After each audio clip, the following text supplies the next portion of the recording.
Dahil walang pasok at para sa akin kapag walang pasok, ibig sabihin general cleaning day.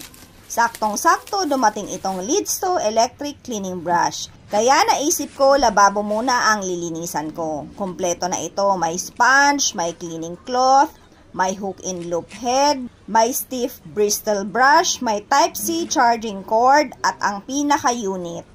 At ang pinaka-unit na makikita nyo lang dito ang power on and off speed control button, sling na natatanggal kasi dyan nakalagay ang charging port, at ang kinakabitan ng brush head. Ang unang pindot sa power button ay automatic, naka-low speed mode na siya.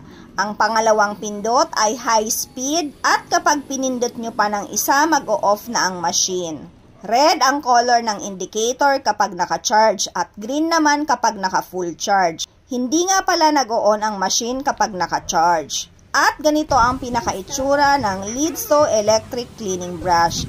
Handy at maganda kasi kapag gusto nyong itago, isasabit nyo lang. Dahil may mabibigat akong nakapatong sa lababo like oven and ice maker, mahirap siyang araw-arawin buhatin kapag maglilinis. Kahit alam ko na pinupunasan ko siya araw-araw, hindi na ako nagugulat na pagbuhat ng mabibigat na yan, may mga nakatagong dumi pa din. Kaya nagbibigay ako ng time ng pag-general cleaning sa lababo dahil nakakapagod naman talaga kung araw-araw buhat ng mabibigat na kitchen appliances at kailangan talaga kasi medyo luma at sira na din itong lababo nang lumipat kami dito. Nag-spray lang ako dito ng panlinis at ginamit ko lang ang brush head. Mas minadali ang trabaho ko ng Lidsto electric brush na to. Iwas ngalay na din kasi hindi ko na din mag-exert ng lakas. Pati ang mga gap na yan, malilinis din. Pwede nyo din gamitin ang cleaning cloth at sponge. Pero ako, brush lang ang ginamit ko dito. After ma-brush, pinunasan ko lang. O ayan, kahit mas luma pa sa akin ang lababo na to, basta malinis, happy na ang Mami Gemma. At talaga namang napagaan itong Lidsto cleaning brush ang paglilinis ko ngayon. Pero nakalimutan ko, meron pa palang ilalim ng lababo.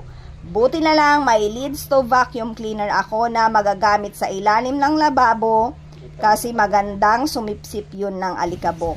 So sa next video ko naman yon. Ilalagay ko na lang ang kanilang official store at i-check nyo na lang ang aking yellow basket. Thank you for watching. Follow me for more videos. See you on my next upload. Yun. Oh. So ito naman para siyang liha. Rough siya, rush. Tapos pwede nyo itong idikit. Ito pa. O, at gagamitin natin.